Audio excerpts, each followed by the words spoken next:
School का बहुत ज़्यादा सपोर्ट रहा है, पर्टिकुलरली अगर बोलें तो एक एक चीज़ के बैलेंस में एंड एवरीथिंग में स्कूल का बहुत सपोर्ट रहा है। एंड ऑफ कोर्स अगर आप रूटीन की बात करें तो कभी सुबह जल्दी उठ जाना, लाइक 5 o'clock और 4 o'clock, इट डिपेंडेड।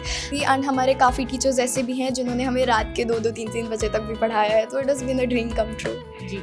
स्कूल में जो स्टडी होती थी, स्कूल में स्टडी मिलिट्री स्कूल की पढ़ाई जाती थी, मतलब कैसे क्या स्टडी होती थी या इसके अलावा एक्स्ट्रा क्लासेस लगती थी, क्या होता?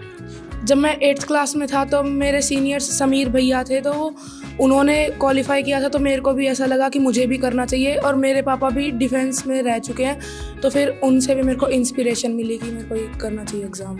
अब मैं आप सबसे जानना चाहूँगी कि जो मिलिट्री स्कूल्स में अगर हम किसी को एडमिशन लेना हो, किसी बच्चे को जाना हो, तो वो कैसे क्या स्टडी करे, क्या स्टडी मटेरियल्स हो जिसको लेकर के वो अपना आगे कदम उठा सके? एक्स्ट्रा क्लासेस की हमें ज़रूरत नहीं पड़ी, क्योंकि हमारा जो बच्चा है हम उसका एकेडमिक बेस शुरू से बहुत अच्छा करके चलते हैं। तो जब हमारा बच्चा हमारे पास 6th क्लास में आ जाता है तो 6th क्लास से ही हम थोड़ा सा उसका लैंग्वेज का और मैथमेटिक्स का बेस काफ़ी अच्छा स्ट्रॉन्ग करके चलते हैं। 2018 से ऐसा यूरो ग्रुप ही एक स्कूल है जो कॉन्टिन्यूसली राष्ट्रीय मिलिट्री स्कूल के लिए रिजल्ट दे रहा है ऑल ओवर। कितने बच्चे जा चुके हैं अभी तक? हमारे कम से कम 30 से 35 बच्चे जा चुके हैं। मैम बहुत अच्छा एक्सपीरियंस था उधर, मैंने एक डिसिप्लिन लाइफ सीखी और मेरे को लगा कि हाँ, मेरे को भी एनडीए में जाना चाहिए और अपना एक करियर डिफेंस में बनाना चाहिए। तो आपका इंटरव्यू हुआ था, वो कैसा था, मतलब कितना हार्ड था, आपने कैसे कंडक्ट किया? मैम हार्ड तो नहीं था इतना इंटरव्यू, बस हाँ अपने अंदर से कॉन्फिडेंस दिखाना था कि हाँ तुम सारे क्वेश्चंस का अच्छे से जवाब दे सकते।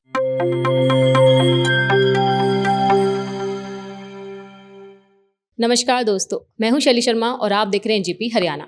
दोस्तों आज हम मौजूद है रेवाड़ी की यूरो इंटरनेशनल स्कूल में।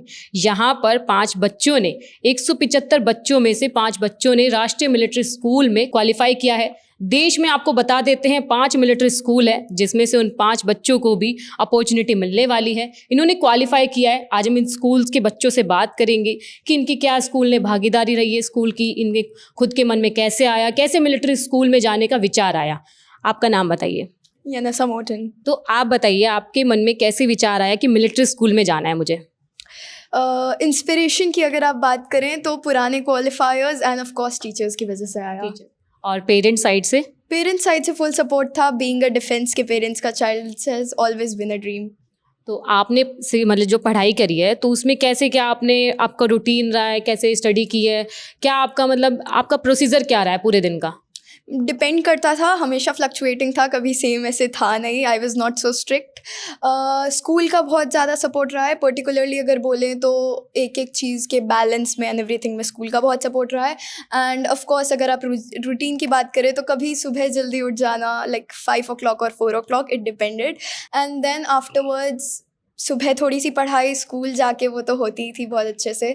आफ्टरवर्ड्स घर आके भी होती थी। एंड हमारे काफ़ी टीचर्स ऐसे भी हैं जिन्होंने हमें रात के 2-2, 3-3 बजे तक भी पढ़ाया है, तो it has been a dream come true. जी। आपके पेरेंट्स दोनों ही वर्किंग है? नहीं, my mom is a homemaker, my dad is working. तो मॉम का सपोर्ट तो फुल रहा होगा खाने पीने में, सारे दिन की पढ़ाई करिए, बच्चा तो खाना पीना खिलाओ। वो तो था, वो तो बिल्कुल था। आपका नाम? मेरा नाम हेमंत है। हेमंत, आप बताइए कि आपका क्या कैसे रूटीन हुआ, आपके मन में कैसे विचार आया, किसने आपको मोटिवेट किया? मोटिवेटर कौन था? मुझे पहले मिलिट्री स्कूल के बारे में बिल्कुल भी नहीं पता था, बट सडनली एक असेंबली कॉल आउट हुई जिसमें हमारे जो सीनियर्स थे उनका बहुत अच्छा रिजल्ट आया। फिर मुझे मिलिट्री के बारे में पता चला और तभी से मैंने सोच लिया था कि मुझे यही चीज़ करनी है। मेरे पेरेंट्स भी बहुत ज़्यादा इस चीज़ में मेरा साथ दिया, मेरे टीचर्स भी, और सब ने मेरा बहुत साथ दिया इस चीज़ में। तो आपका रूटीन क्या रहता है? मेरा रूटीन मैम पहले मैं रात को पढ़ता था, बट मुझे फिर इतनी प्रोडक्टिविटी रात को मिलती नहीं थी, तो मैंने सुबह पढ़ना स्टार्ट किया जिसने मेरी बहुत हेल्प हुई। तो यस, सुबह के 3-4 बजे जाग जाना, स्कूल जाना, वहाँ पढ़ना और वापस आके बस रिवाइज करना और फिजिकल वर्कआउट करना, इससे मुझे बहुत हेल्प मिली। जी। स्कूल में जो स्टडी होती थी, स्कूल में स्टडी मिलिट्री स्कूल की पढ़ाई जाती थी, मतलब कैसे क्या स्टडी होती थी या इसके अलावा एक्स्ट्रा क्लासेस लगती थी, क्या होता? मैम स्कूल में स्टार्टिंग में तो हमारे बेसिक कॉन्सेप्ट क्लियर करे गए थे स्टार्टिंग का पूरा टाइम, और जब एग्ज़ाम 4-5 महीने पास हुआ तब तक सब कुछ क्लियर हो चुका था। और फिर हमारे मॉक टेस्ट की सीरीज स्टार्ट हुई जिससे बहुत हेल्प हुई। हर एक मॉक टेस्ट पहले से मतलब पिछले वाले से बेहतर था और इससे बहुत ज़्यादा हमें चीज़ें पता चली कि कैसे क्या चीज़ करनी है। बहुत सारे चीज़ हमें पता चली कि हम इम्प्रूव कैसे कर सकते हैं, और बहुत सारी प्रैक्टिस बाद में स्टार्ट हो गई थी जिससे बहुत हेल्प मिली। Thank you. आपका नाम? मेरा नाम वंश यादव है। वंश। वंश, आप बताइए, आपने कैसे सोचा कि मुझे मिलिट्री स्कूल में जाना है? जब मैं 8th क्लास में था तो मेरे सीनियर्स समीर भैया थे, तो उन्होंने क्वालिफाई किया था, तो मेरे को भी ऐसा लगा कि मुझे भी करना चाहिए। और मेरे पापा भी डिफेंस में रह चुके हैं, तो फिर उनसे भी मेरे को इंस्पिरेशन मिली कि मेरे को ये करना चाहिए एग्ज़ाम। तो पढ़ाई के साथ साथ खाना पीना सही चलता था? हाँ, खाना पीना सही चलता था सब। तो आपका क्या रूटीन रहता था? मतलब मॉर्निंग में स्टडी करते थे या इवनिंग में करते थे, कैसे क्या? मैं स्कूल से जाके मतलब थोड़ा रेस्ट करता था, फिर मेरे को रात में पढ़ना पसंद था। मेरे को रात में सब मतलब अच्छे से पढ़ाई होती थी, तो मैं रात में पढ़ता था। स्कूल से कैसे क्या आपको हेल्प मिली? स्कूल से मेरे को बहुत हेल्प मिली। जैसे हमारे सारे कॉन्सेप्ट्स क्लियर हुए, मॉक टेस्ट हमें टाइम टू टाइम करवाए जाते थे, जिससे हमें अपनी गलतियां का पता चलता था और उस पे हमें वर्क करने को मिलता था। और स्कूल से मतलब बहुत सपोर्ट मिला हमको, और पेरेंट्स से भी मिला सपोर्ट। आपका नाम बताइए। सुधन्या यादव। आप बताइए, आपके मन में कैसे आया? मैम, मेरे पिताजी ने मुझे एडवाइस दी थी कि तुझे मिलिट्री स्कूल में जाना चाहिए, क्योंकि वहाँ के जो बच्चे होते हैं वो एनडीए वगैरह क्वालिफाई कर लेते हैं आराम से। जी। तो मतलब आपके पेरेंट्स ने दिया? Yes ma'am. स्कूल से कैसा क्या सपोर्ट रहा आपको? मैम, स्कूल से फुल सपोर्ट रहा। पहले तो हमें सब कुछ क्लियर करवाया गया, उसके बाद मॉक टेस्ट सीरीज़ करवाई गई और हमें अपनी गलतियाँ पहचानने का मौका दिया गया। मैम, मैं सुबह 4 बजे उठ जाता था, फिर पढ़ाई करके स्कूल जाके भी पढ़ाई करता था। आने के बाद मैं 2 घंटे फिजिकल एक्सरसाइज करता था, फिर पढ़ाई करता था, और रात को सोने से पहले भी पढ़ाई करता था। जी। आपका नाम? मैम इच्छा। इच्छा। तो इच्छा, आप बताइए कि आपको किसने मोटिवेट किया? आपके पेरेंट्स ने, टीचर ने, या किसी फ्रेंड ने? किसने मोटिवेट किया?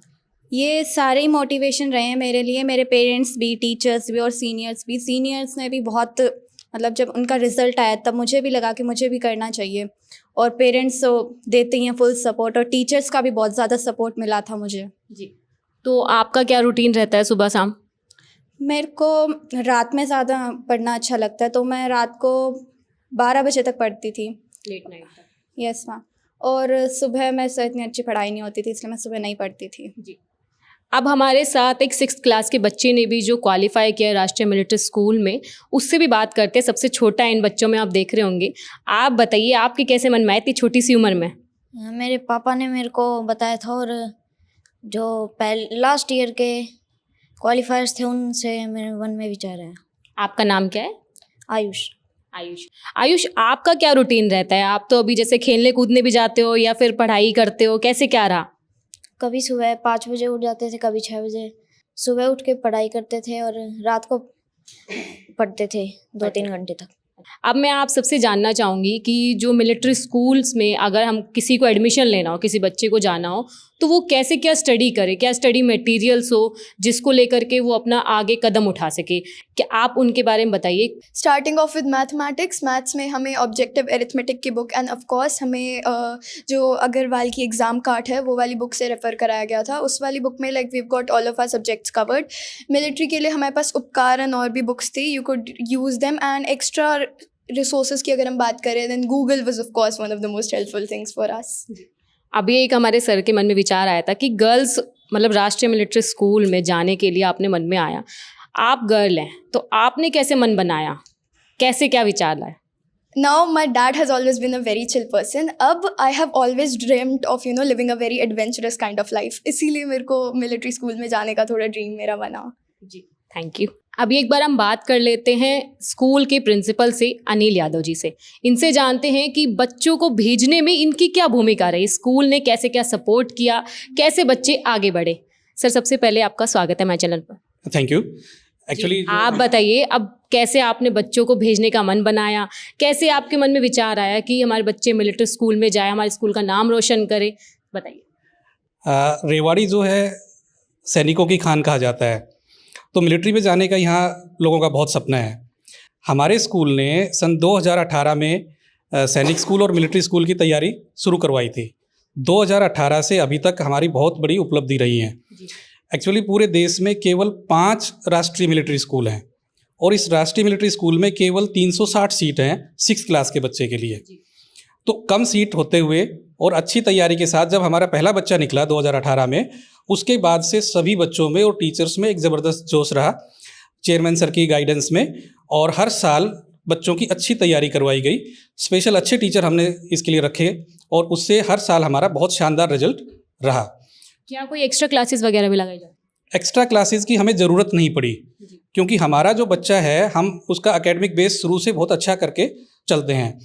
तो जब हमारा बच्चा हमारे पास 6th क्लास में आ जाता है तो 6th क्लास से ही हम थोड़ा सा उसका लैंग्वेज का और मैथमेटिक्स का बेस काफ़ी अच्छा स्ट्रॉन्ग करके चलते हैं, और 8th क्लास में उनका जिस एग्ज़ाम के पैटर्न के हिसाब से हम तैयारी करवाते हैं, इससे उनको काफ़ी हेल्प मिलती है। राष्ट्रीय मिलिट्री स्कूल का एग्ज़ाम जो है देश के बहुत ही बड़े प्रतिष्ठित एग्ज़ाम्स में से है।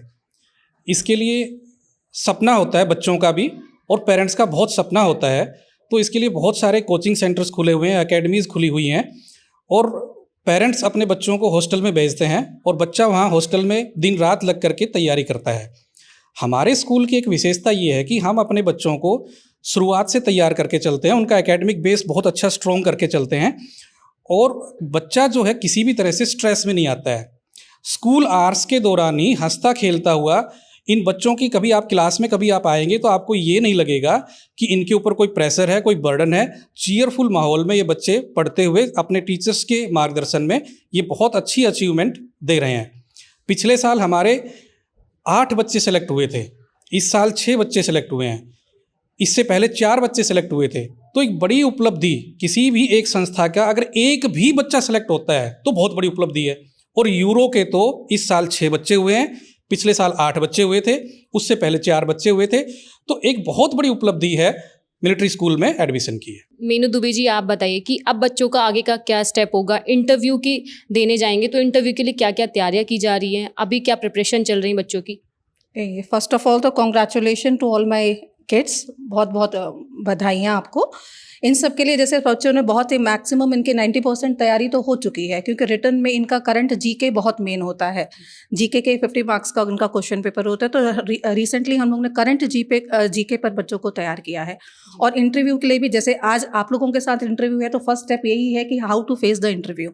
तो बच्चों को इंटरव्यू फेस करना ही हम सिखा रहे हैं, और करंट जीके या उससे रिलेटेड क्वेश्चंस हैं वो भी हम करा रहे हैं। जैसे कुछ बच्चों ने भी फिजिकल हेल्थ के लिए भी बताया, तो कोशिश हमारी होगी कि फिजिकल फिटनेस में भी इस 1 मंथ में हम उनको ट्रेनिंग थोड़ी सी दें, जिससे कि मेडिकल भी वो अपना क्लियर कर सकें। स्कूल का आगे का क्या प्लान है? मतलब और बच्चों पे ध्यान देने के लिए, मिलिट्री स्कूल में भेजने के लिए और आगे का क्या प्लान है? सर मैम, इसके लिए आगे के, जैसे अभी हमारी तैयारियां चल रही हैं, आगे भी हमारा यही है कि इन बच्चों से मोटिवेट हो, क्योंकि जैसे प्रिंसिपल सर ने बताया 2018 से ऐसा यूरो ग्रुप ही एक स्कूल है जो कॉन्टिन्यूसली राष्ट्रीय मिलिट्री स्कूल के लिए रिजल्ट दे रहा है ऑल ओवर। कितने बच्चे जा चुके हैं अभी तक? हमारे कम से कम 30 से 35 बच्चे जा चुके हैं, एडमिशन्स ले चुके हैं। कई तो हैं जो शायद इस साल एनडीए भी क्वालिफाई करके वो उनकी ज्वाइनिंग हो चुकी है। कई इस तरह के बच्चे हैं जिनका एनडीए भी क्वालिफाई हुआ है और उनका एज एन डिफेंस में, आर्मी में, नेवी में सब जगह सिलेक्शंस हुए हैं। आज हमारे साथ एक बच्ची है जो लास्ट ईयर जिसने क्वालिफाई किया है, मैं उसको भी इनवाइट करूंगी, वो आपको अपने एक्सपीरियंस के बारे में बताएगी। आपका नाम? सानवी सिंह। सानवी, आप बताइए आपका एक्सपीरियंस कैसा रहा राष्ट्रीय मिलिट्री स्कूल में जाने का? मैम बहुत अच्छा एक्सपीरियंस था। उधर मैंने एक डिसिप्लिन लाइफ सीखी और मेरे को लगा कि हाँ, मेरे को भी एनडीए में जाना चाहिए और अपना एक करियर डिफेंस में बनाना चाहिए। तो आपका मोटिवेटर कौन था? मैम मेरे मोटिवेटर टीचर्स थे, प्रिंसिपल सर थे, मेरे कोऑर्डिनेटर्स मैम थी और पेरेंट्स थे। और आपका क्या रूटीन रहता है? जैसे आप तो अभी मिलिट्री स्कूल में आपका एडमिशन हो गया है, तो आपका अब क्या रूटीन रहता है वहाँ पे मिलिट्री स्कूल में? मैम हमारी 1 आवर की पीटी होती है सुबह 6 to 7 एंड मैम फिर 8:25 से हमारा 1:30 तक स्कूल होता है। हम ब्रेकफास्ट उधर ही करते हैं, हॉस्टल में हम रहते हैं। फिर बाद में हम 1:30 स्कूल से आ जाते हैं तो हमारा 2 PM लंच होता है। लंच के बाद हम 3 to 4 गेम्स के लिए जाते हैं। 4 to 5 गेम्स सीनियर का होता है। फिर बाद में हम 5:30 तक अपनी ड्रेस में तैयार होते हैं स्कूल जाने के लिए। फिर हमारे 6 to 7:30 वो सेल्फ स्टडी होती है। फिर 7:30 हमारा डिनर होता है। फिर उसके बाद हम फ्री रहते हैं, कोई सेल्फ स्टडी करे या फिर किसी को कुछ काम हो तो कर। जैसे अगर हम खाने पीने की बात करें तो वहाँ पर तो जैसा वो फूड बताएंगे वैसा मिलेगा। अगर हमारा खुद का मन है कुछ जंक फूड खाने का, वो कैसे मैनेज करते हैं? मैम हम टीचर से आउट पास मांगते हो, नीचे चाइल्ड मार्केट जाते हैं। आपका इंटरव्यू हुआ था, वो कैसा था? मतलब कितना हार्ड था? आपने कैसे कंडक्ट किया? कैसे आपने उसको किया? मैम हार्ड तो नहीं था इतना इंटरव्यू, बस हाँ अपने अंदर से कॉन्फिडेंस दिखाना था कि हाँ तुम सारे क्वेश्चंस का अच्छे से जवाब दे सकते हो। भले ही तुम्हें सारे क्वेश्चंस भी नहीं आते, पर तुम्हें हाँ अंदर से कॉन्फिडेंस दिखाना है कि हाँ तुम अगली बार ट्राई करोगे और हाँ तुम उस आंसर को निकालने की कोशिश करोगे। ज़्यादातर तो मेरे से आर्मी के क्वेश्चंस पूछे गए थे और कुछ वैसे क्वेश्चंस पूछे गए थे जो हाँ ज़रूरी होते हैं एक बच्चे को जो पता होना चाहिए, करंट अफेयर्स लाइक। तो आप अपने स्टडी मटेरियल के बारे में बताइए कि आपने कौन सी बुक्स पढ़ी थी, कैसे क्या आपने स्टडी की हैं, उसके बारे में बताइए। मैंने वही बुक्स पढ़ी थी जो हमारे टीचर्स ने हमें सजेस्ट किया था, जैसे उपकार, अरियंत, हमने वही बुक्स पढ़ी थी। और वेबसाइट्स तो टीचर्स करवा देते थे गूगल से।